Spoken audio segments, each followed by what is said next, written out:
Hi guys, welcome back to my channel Real Ana. Hari ni kita nak tahu apa itu jelangkung dan bezanya dengan jerangkung. Jom guys, kita kaji. First, saya nak tunjuk apa itu jelangkung. Ini jelangkung. Ia berasal dari budaya mistik Indonesia.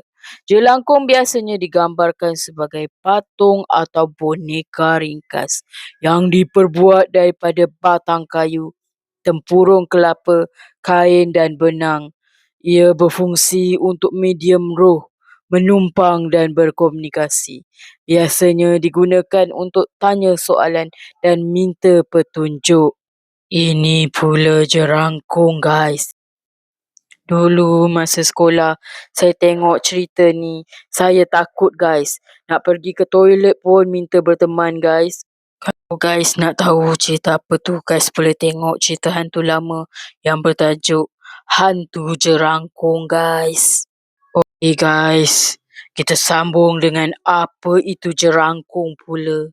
Jerangkung ialah rangka manusia atau makhluk yang kelihatan sangat kurus hingga menampakkan tulang.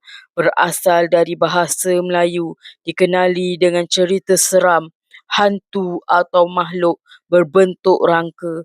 Ianya gambaran fizikal atau makhluk, bukan alat ritual guys.